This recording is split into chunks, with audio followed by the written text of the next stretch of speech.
right?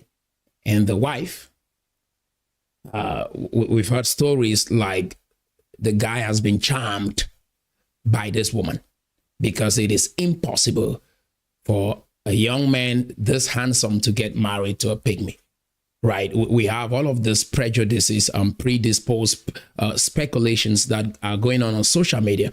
I would like for you to listen to a clip I came across about this lady and this guy, right? So let's take a Il a listen. été charmé. Il a été charmé par ma petite sœur.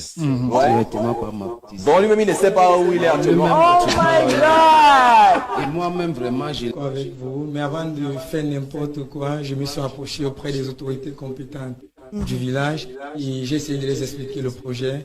Et je tiens à rappeler qu'en janvier, on a une dame. Now, just listening to that, because they're like, okay, the elder brother of this lady is saying, my junior sister charmed this guy. My question to you is, do you really believe that this guy has been charmed? Do you believe that? Really? Do you believe that this guy has been charmed? That he's not acting out of his own will? Do you think that? Guys,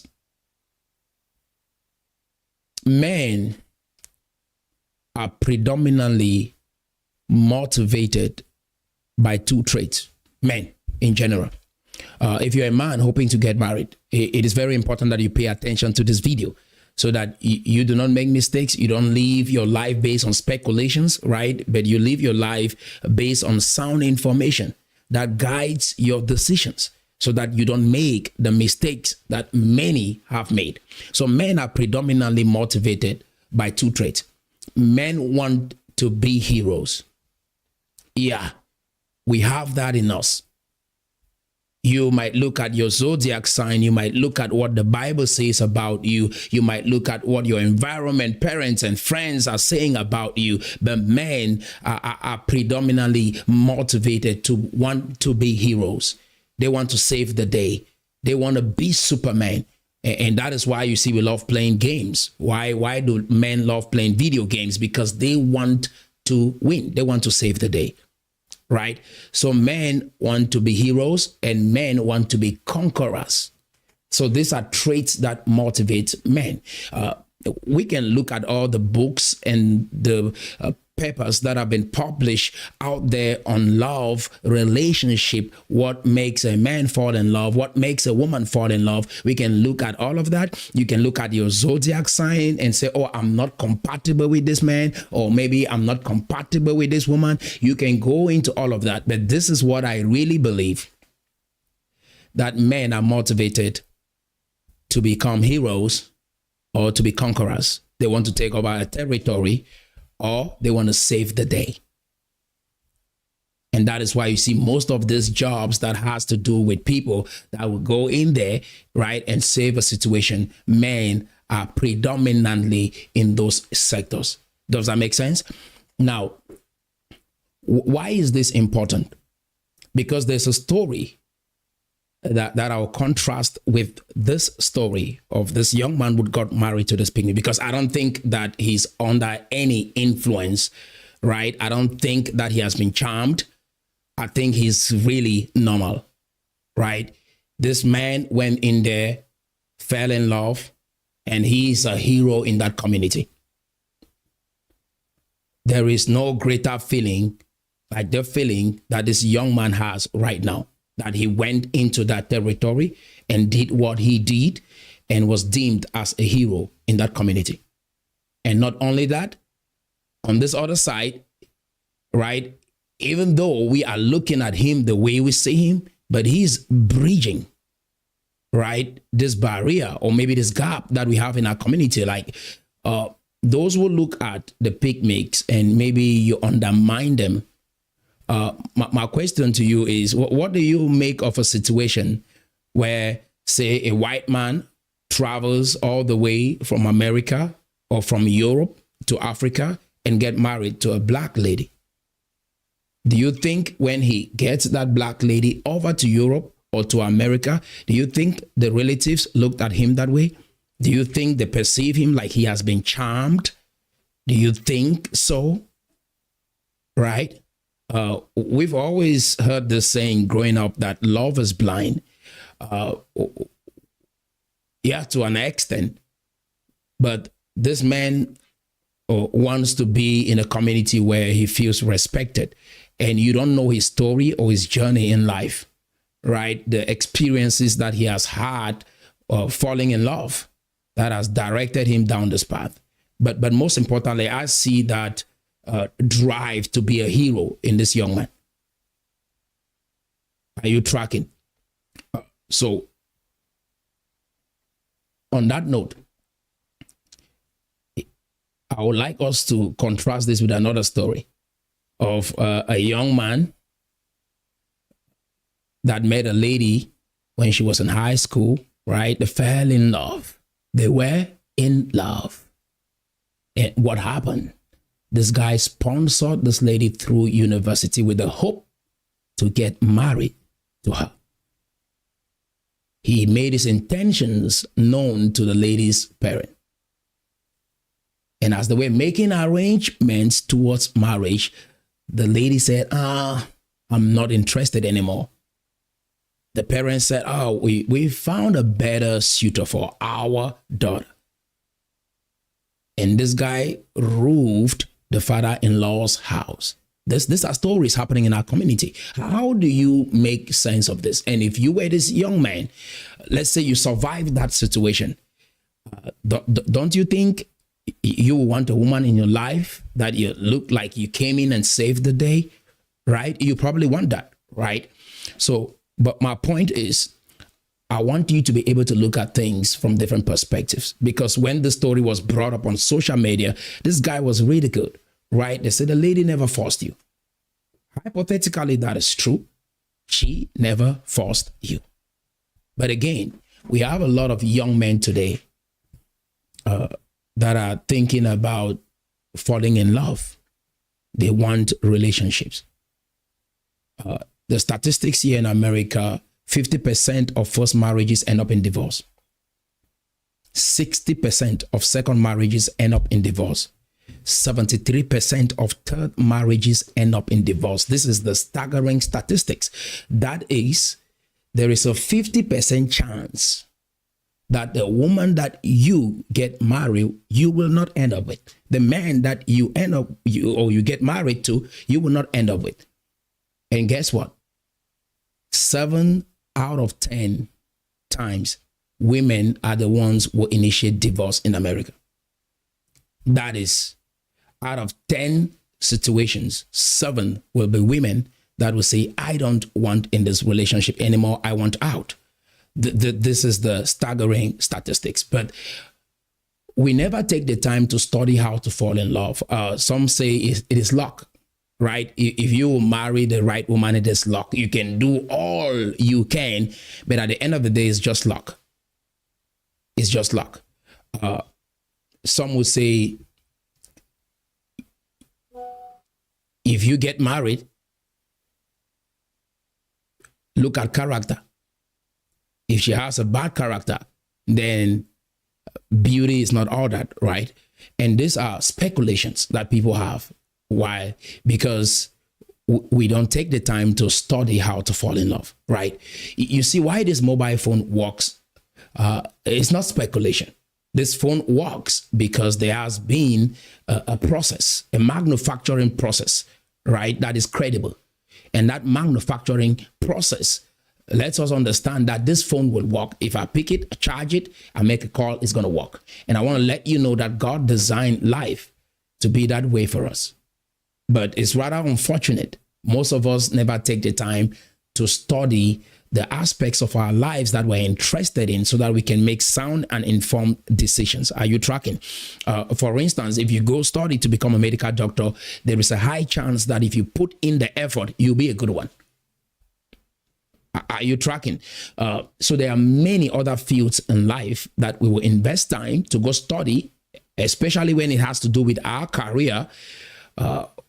But when it comes to relationship, we don't really take the time to invest in. We learn how to fall in love, maybe from our parents, from our environment, from the people around us. We never take the time to ask what makes a good relationship. And the caveat is, in this dispensation today, most of the people that are happily married don't advertise. You rarely hear them talking about it or see them projecting it on social media. And most of the people that teach on relationship are those who are coming out of broken relationships. Are you tracking? Most of the people that want to tell you how to fall in love and stay in love are not in love. Those who want to teach you about parenting are those who are not good parents. So this is the society that we find ourselves in. So how do you navigate this situation, right? But one thing that I've seen, let's say here in the United States of America, being a marriage counselor myself, a marriage coach, not counselor, I've been able to help multiple couples navigate challenges in their relationship, right? Met my wife when she was 16. We really grew together. We've been together now for like 8 years, married for 8 years. So I have 3 kids. So I'm not talking out of emotion. I'm talking out of experience. You can fall in love, right, with emotions, but it takes wisdom and knowledge to build a relationship that will last. And you cannot wing it. And you might see a young man and you tell him, hey, you got to think about this decision that you're about to make, because you're going to live with this for a very long time. And they'll be like, no, I get it. I'm in love. I love her and I like her and all of that. Yeah, I'm not saying you don't like her. I'm not saying you don't love her. But my question is, do you know exactly what you're doing? Because you're going to live with this decision for a very long time. Are you tracking? So this young man lost his life. We'll never see him again. Now, I'm going to give you some tips that will help you fall in love the right way. Are you ready for that? Go ahead, click this video and share this video. Invite more people so that we can get this conversation going. Because when we have better relationships in the community, guess what? We are setting our community up for success. The reason is simple. Life starts in the family. Everyone that you see out here, most of us, we started from a family. So from a family, and then we have community, right? So it always starts with the family. And that is why I get engaged in this. We cannot be talking about building Cameroon without talking about building marriages. We cannot be talking about building or achieving the Cameroon dream. What is that Cameroon dream? We are talking about children that will grow up, make decisions that will govern their lives. So this is the thing. We live in a nation governed by laws. We work for companies that are governed by principles and laws, but we do not think for a minute that we should have principles and laws that govern our relationship. I think you're probably hearing this for the first time. So guess what happens? We're in that relationship. Everything is speculations. It's both based on emotion. You hear one thing on social media, you pick up a fight with your spouse. You hear another thing from another social media platform, you pick up a fight with your spouse, because that relationship is governed by speculations.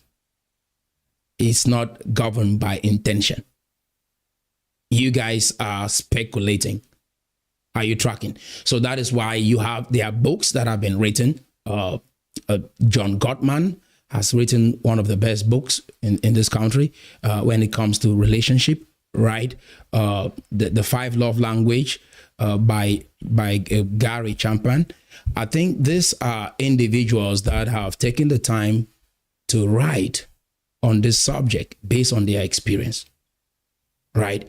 So let's dive straight into some points that I'll share with you so that you can have perspective.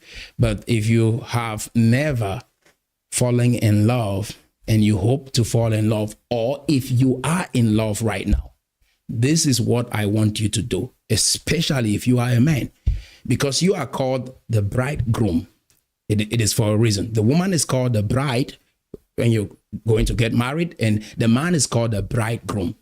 That is, you as the man, you are to groom the woman. So you're called the bridegroom. You need to have principles structures that guides your relationship. So I'll not just talk, but I'll give you practical solutions, because you can hear people go on and on based on their emotions, flip scriptures in the Bible, speak from Genesis and go to John. And at the end of the day, you ask, well, what is the point? The point is, just like you run a company, run a country, run a family, whatever that is, you need some principles and you need structures. And before you fall in love, this is what you should factor in. Do not be emotional. Do not be desperate. Do not be needy as a man if you want a long-lasting relationships. I know it is oxytocin, right? The love hormones. It guides you. It's controlling your mind right now, and you can't even think. But I want to let you know that will not take you far. You might end up committing suicide like this young man. You might end up bitter in a relationship. You've heard people say, I'm in this relationship just because of the children. You've heard that probably. If it were not for the children, I'll be gone. But you should not be in a relationship because of the children. I know relationship comes with sacrifice, but you should be in that relationship because you are in love. Because you are in love with someone that really cares about you. When a woman recognizes that you are desperate, that you are too needy as a man, that is a red flag for you. If you think you use money to buy love, that is a red flag for you. You can't buy love with money. You've seen many people on social media with the money, but today they are not still in love, right? Probably have friends that you thought money could hold a relationship, but that is not the case today. I'm not saying money is not important. It is, right? Because you guys got to eat. You got to pay your rent.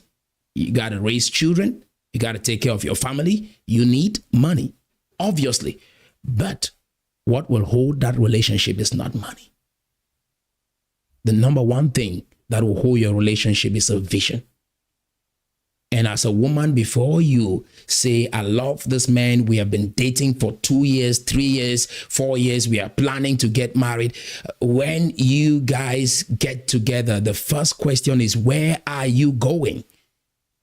Right? You as a man should be able to articulate that, because that is what is going to drive that relationship.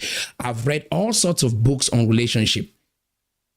I didn't find this, what I'm sharing with you, I didn't find it in those books. I had to go back into the Bible, because God is the architect of relationships. And I realized he said, without vision, people perish. This applies in marriage. It applies in companies. It applies in countries. Without a vision, a country perishes. Without a vision, a company will go down. Without a vision, a marriage will perish. So if you think this is a joke, keep speculating. So what drives that relationship now is a vision. What does that look like? This is where I see myself in the next 5, 10, 15, 20, 30 years as a man. And you have it written down on paper. Do this and watch how women will gravitate towards you. And don't freak out, because sometimes you're like, oh, what if I say this? It'll be a turn off and she will not like me anymore. It's okay. If she doesn't get it, then forget about it. She's probably not a good fit for you. But the staggering reality is, what drives any human being is their ability to have a vision for their future, a vision for their life. The Bible is clear. Without vision, people perish.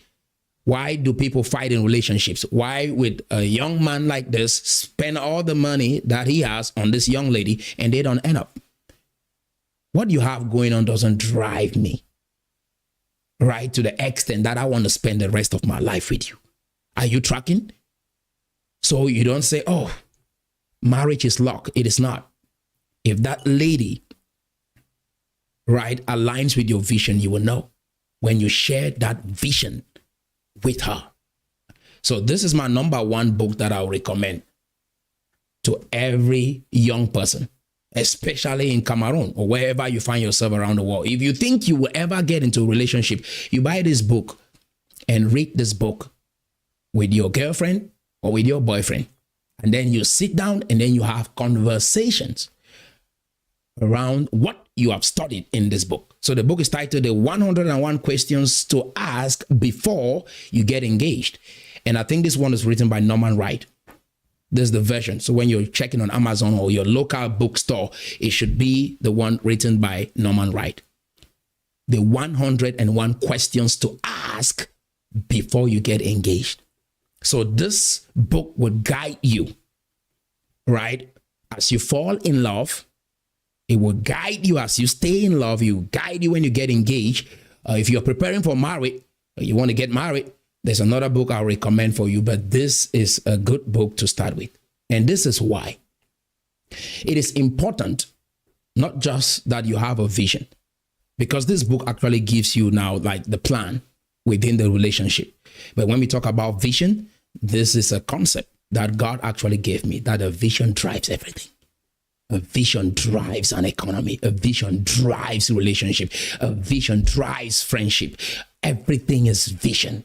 Where do you see yourself in the future? Is it better than where you are right now? This is what will make you a broke man, date a lady that looks good, that people will say, oh, maybe she's not your class, all right? Or whatever they want to say. So, but that is what would drive that relationship of vision.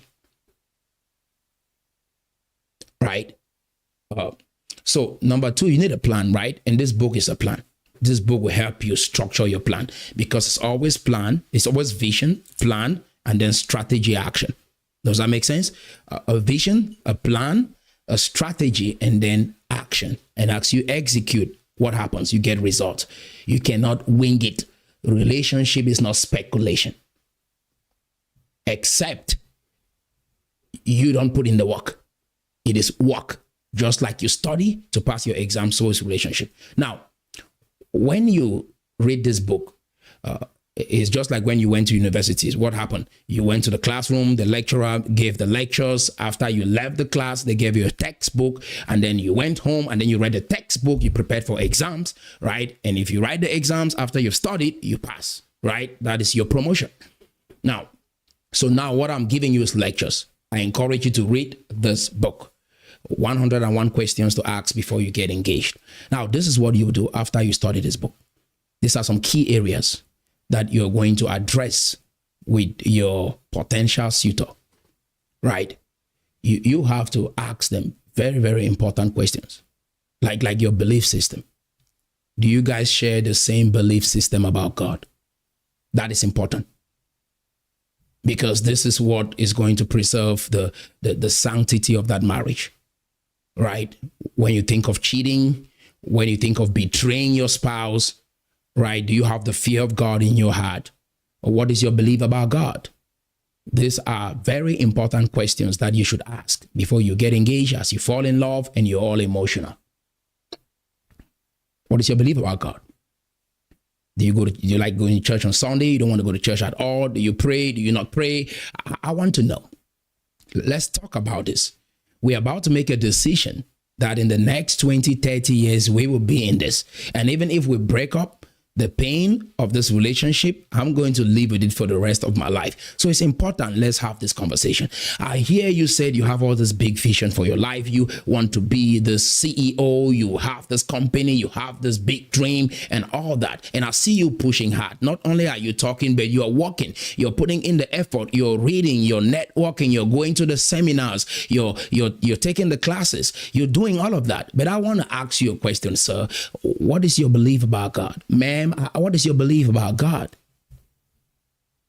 Right? You talk about that. How many children do you want to have? Say, no, let's not talk about that. We are still dating. No, I want to know. Maybe I want to have 5 children and you want to have just 2. Right? And so if we can have this conversation, can we get to a place where we say, okay, we'll have 3 or maybe we'll have 4? You guys need to have that conversation. Are you tracking? What is your belief about success? What does success look like to you? Because if you get married to someone that are not motivated to be successful in life, that is going to be a red flag. I see people who are entrepreneurs. trying to go take advice from someone who has a job on relationships. These are caveats and they have variants, right? Someone who has a job cannot advise me who is an entrepreneur on relationships because it's different kind of lifestyle. For instance, say you come back from work every day at 5 p.m. every day, or maybe 6 p.m. You're back from work. And maybe I'm an entrepreneur. There are times we don't sleep, right? 2 a.m. I'm still working. So if I go to someone that is not an entrepreneur, what will they say? 6 p.m. be at home. If 6 p.m. he's not at home, he's probably cheating. And if you're an entrepreneur and you know that you have to put in your own work, right? You have a company that you're running, have people that are looking up to you. It's different. So the individual who has been an entrepreneur or is an entrepreneur and has been married, and I love what I see, he can be able to advise me, or she can be able to advise me better on relationships. Are you tracking? So, but aside from that, you are still planning to get into a relationship. So let's talk about that, right? So ask these questions. What is your concept about finances? Do you believe that money is the root of all evil? Or do you believe that it is the love of money that is the root of all evil? Because there are people that you can get into a relationship with and they have all these complexities, right, about money. And it can be a hindrance to your own success. What do you think about money? Right? And what is your understanding about money? And do you love managing money? Do you just like to spend money? Do you like to buy all the fancy clothes, even when you know that we are building a business? All of these questions are important to ask in the beginning, and make sure that you ask these questions, get answers, and make informed decisions and away with your feelings. Your feelings has gotten you into trouble, and your feelings will continue to get you into trouble. So step back and think. Are you tracking? I want to know, are we going to be eating at home, or are we going to be eating in a restaurant, right? Are we going to eat in a restaurant, say once a month, or are you going to be eating in a restaurant every day, right? Can you cook, or you don't want to cook? I want to know all of those things before we get into a relationship. When we have challenges in our relationship, of which they will come. No, we will never fight. No, I know we'll never fight. No, I will never say something bad to you. No, I know you will never say something bad to me because you're this nice person. But sometimes I get angry and I might say some things that are not nice. How will you respond to that? Let's talk about this. These are issues that people don't address getting into a relationship, right? So I brought this to help us understand, because when people structure their relationship this way, follow through with this, when you see them, some people will tell you it is luck. They just married a nice woman. You see someone successful in their business and successful in life, and you say it is predicated on luck. When you say it is predicated on luck, you limit your own chance of pushing hard to be successful in life as well. God has given grace to everyone. You are not supposed to be struggling in your relationship. Isn't that good news? Isn't that inspiring? You are not supposed to be struggling in your relationship. It is of the devil. It is not of God. Are you tracking? So let's hypothetically say God has blessed all of us to be successful in relationships, to be successful in business, to be successful in life. And there are principles. Guess what? With that, you start asking different questions. You start looking for the answers, and you never give up till you succeed. In order to be who you've never been, you must be willing to do what you've never done. If you want to keep doing what you have been doing, you will always keep getting what you have been getting. And that is what life looks like for you, right? So you can have good relationships. If you have this conversation, I want to talk about in-laws, right? To what extent will your in-laws, both from the husband's side or from the woman's side, how are they going to influence our relationship? Let's talk about that, right? Like this young man, if he had a good woman, the young man who committed suicide, I want to put that picture back on the screen because that's a very touching story. Let's have that picture back on the screen. Right? This young man who committed suicide. If he had read the book I'm recommending right now, and you might just skip it, right? And then you get into it again, and then you say, oh, I was in love, and you did not read the book, you didn't watch this video, you didn't share this video, you didn't do what you ought to do, right? And maybe you have a friend that will experience a similar situation, or some people will just eat it up and suck it up and move on. But you can actually design your life in a way that you do not fail. When you don't know what to do, you just put it on lock, you put it on speculations, you put it on God. But you have to pray as if everything depends on God, and you have to work hard as if everything depends on you. Are you tracking? That is what St. Augustine says. And so you will not end up like this young man if he read the book. So 101 questions to ask.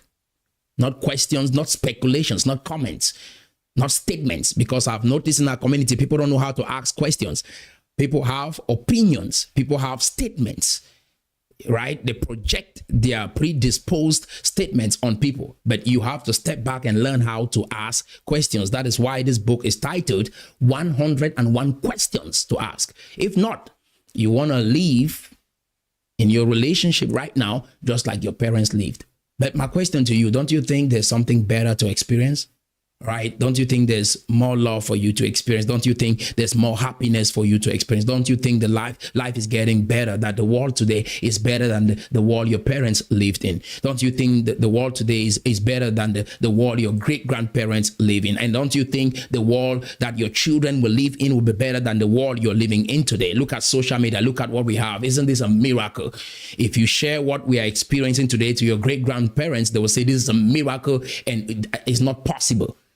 So to those who think that our country, even Cameroon, will not be better, I mean, like, did you imagine? Ask your great-grandparents. What we are experiencing today is a miracle. They would have said it's a lie, that even if Facebook comes, Cameroonians will never have access to Facebook. But look at what we are enjoying today. Are you tracking? So that is why we avoid mistakes like this, because we get new information. The only thing that can change your condition is new information. The only thing that can change your situation is new information. And when you get new information, you have new strategies, and then you take new action, and then you're going to get different results. It's that basic. If you want to keep dating the same way, you want to keep falling in love the same way, you keep getting the same result. And there's something called attachment styles, right? And we can go on and on with these books, but people have different attachment styles. Some people have secured attachment styles. That is the way they were brought up, maybe from 0 to 2. Their attachment style was like, if I'm crying, parents come to me. They come take care of my needs. Everything I asked was given to me. And if that is what it looked like for you growing up, guess what? You have a secure attachment style. So you're more expressive, right? You're more intimate. Like when it comes to love, you're expressive. That is, if you're hurting, you're going to say it, right? And why? Because you know that when you were a baby, you cried. What happened? They gave you what you wanted. So you have a secure attachment style. But there are those who have avoidant attachment style. That is, they were never taken care of. So what is happening with this human being? They have been programmed in their subconscious mind not to be receptive of love. So they have been conditioned in such a way that they only enjoy relationships where that man or that woman treats them bad.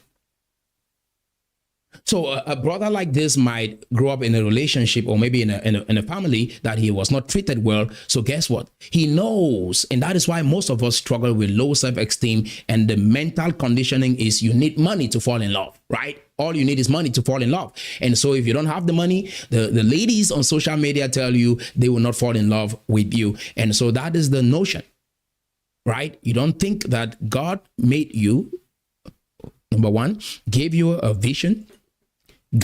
Adam, take care of the garden, is fundamental, right? And God gave him responsibility, and then God said, I'll look for a help need suitable for you. So what you really need is to go back to these fundamentals, and you have a great vision, you have a great plan, and then you look for a woman that you guys will build together.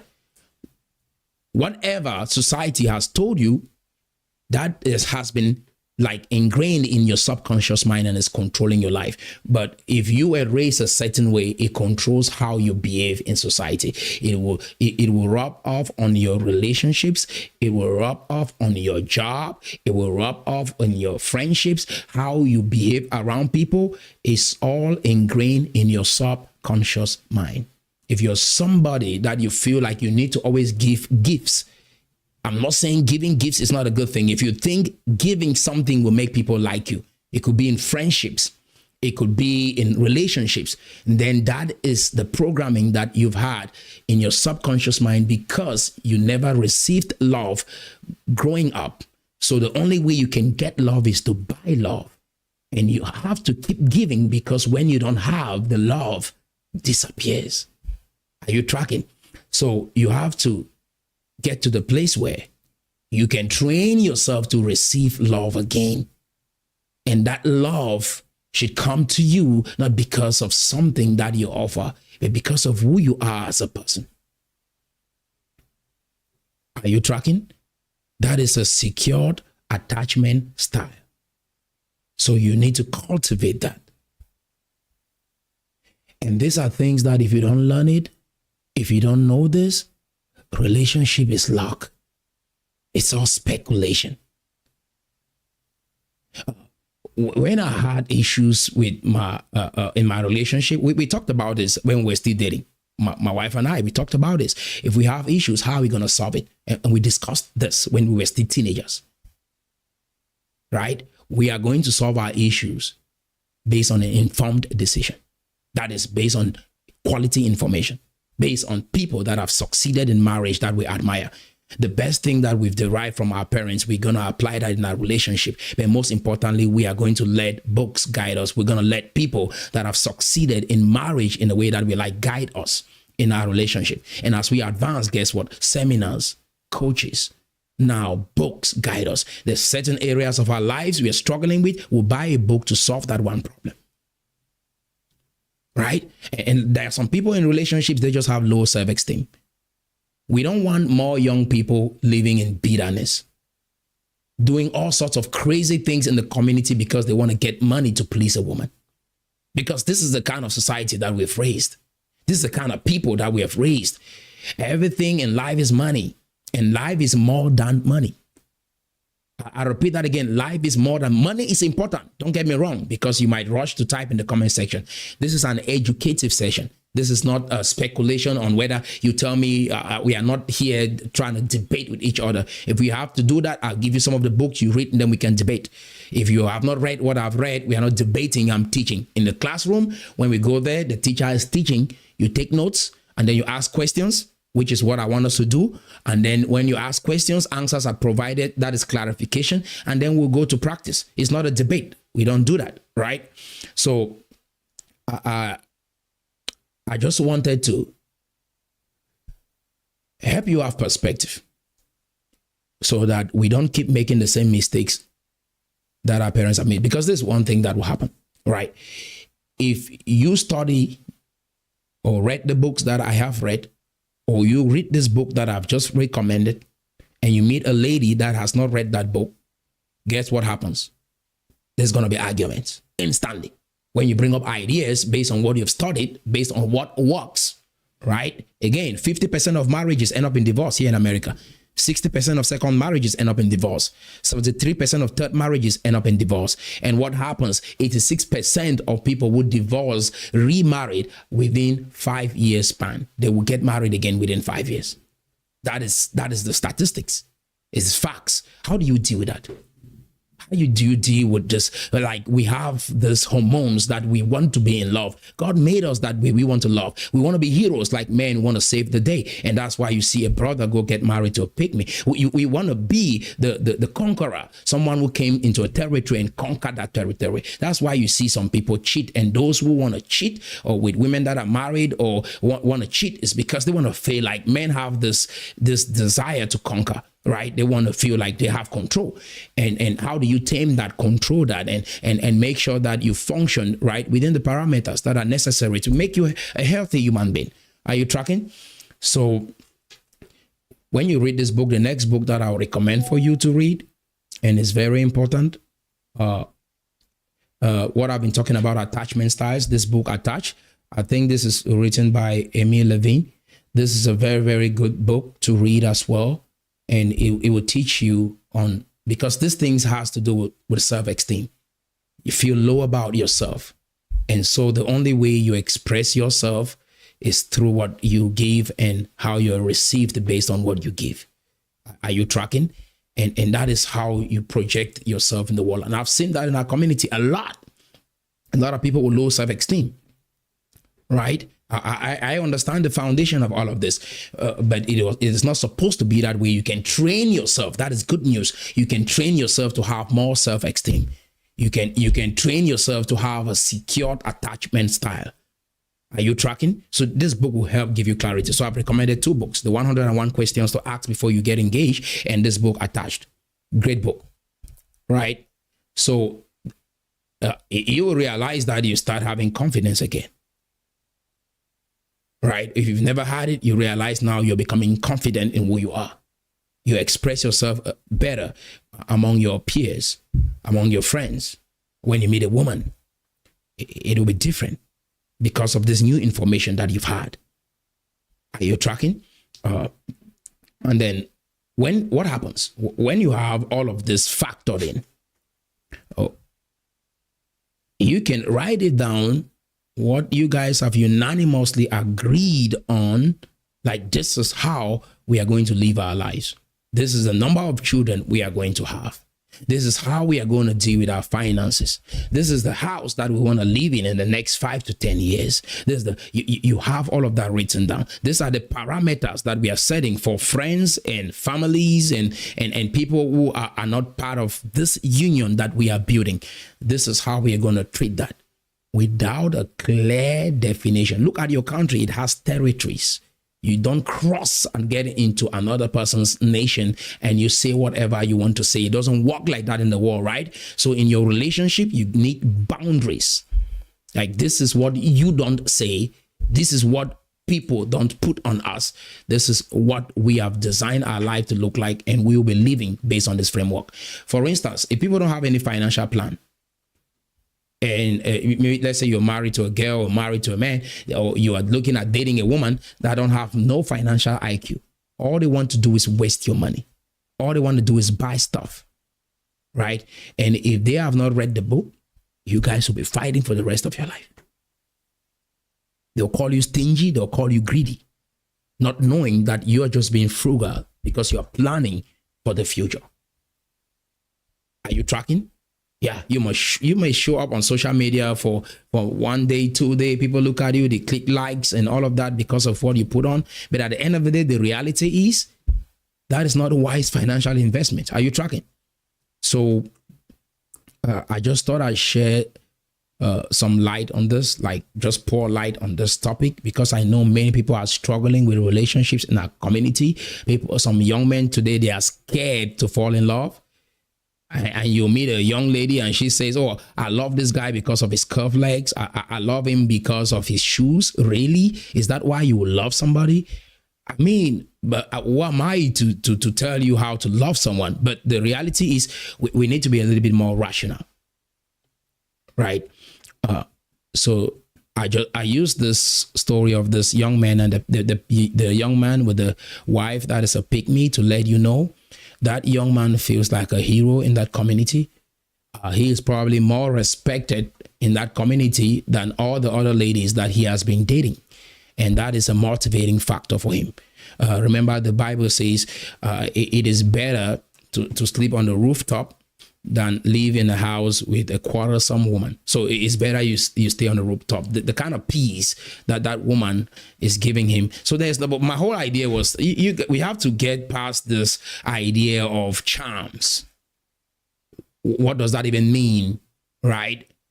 That somebody charmed you, and we will believe that, then get new knowledge that can help us make informed decision, and we will go with charms. I've heard even pastors saying that. It's insane, but there's no charm. This young man has not been charmed. This young man is rational, and he knows exactly what he is doing. He's in love, and he's a hero. He's a hero. We have seen all sorts of weird relationships on social media. I mean, like, this guy is a hero. in that community and even in his own community, right? And he's building bridges. These are all Cameroonians from the other part of maybe the country, and he is building bridges. Because of that, look at the tie between these communities. Maybe these people over here, they've not been exposed to social media. Look at what is happening right now. That is a man bringing civilization into that area. And we need that, because these are a group of people in our country that feels like they have been excluded or isolated, right? It's a beautiful thing. And God will use people even in this way to bring light in the community so that we can all bond. Are you tracking? So I see this from diverse angles. And don't be confused about it. He's in love. And it is real. There's no charm. No one has charmed him, right? They are compatible. And there are many factors that makes them compatible more than the physical that you see. Because all we see is what is visible. But God says, you human beings look at the outside appearance, but God looks at the heart. And what drives love is the heart. The love hormone, oxytocin. Are you tracking? Yeah. So we could go into the 5 love language. I think some people will probably talk about that in the community. If not, the 5 love language. How do you know the person's love language and all of that? Some people's love language is touch, physical touch. That is a love language. Some people is gifts. If you give them things, then that is a love language. Some people's own is whatever that is. Right? Some is touch, some is give, whatever. But I just want to let you know, at the end of the day, we can look at all of this from the outside. Do it if you can do it, right? Oh, someone says date night. Let's go on a date night. Maybe my spouse like to be outside there in a quiet place every week so that we can talk and I mean under the lights and all of that. Do it if you can. But this will not hold that relationship. I've seen people that have applied the 5 love language and yet they are divorced. I've seen people, right, that have gone through what John Gottman said and yet they are still divorced. At the end of the day, one word, without vision, people perish.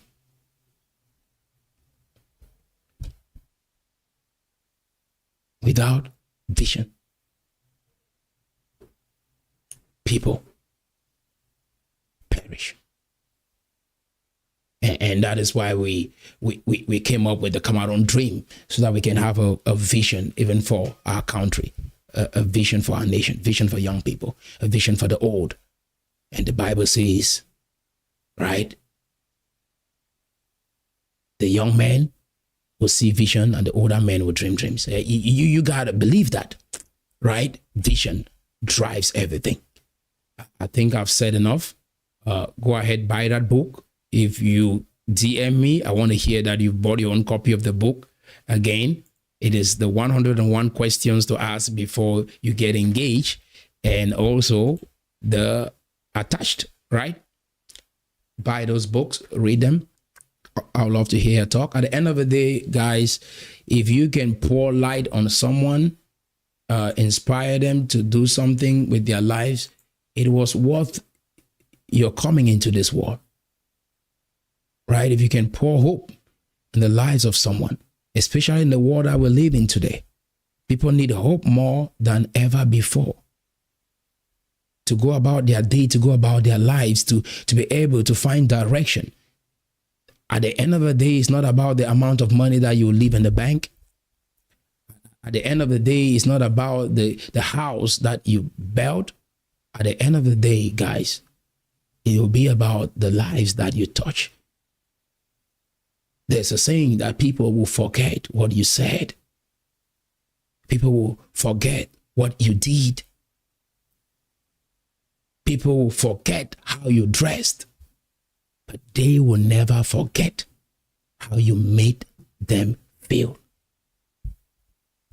Be a blessing to someone and leave Cameroon or leave Africa, leave the world better than you made it. I love you guys so much. I hope you got some value out of this session. Remain blessed. Never give up. Never give up on love. Keep searching. You will find the right one. And if you are with someone right now, read that book, come up with principles that will guide your life. If you are married already, still read that book. And there are other books I'll recommend for you to read if you are married, so that you can guide your life and be able to experience all that God intended for you in relationships. Until next time, stay blessed.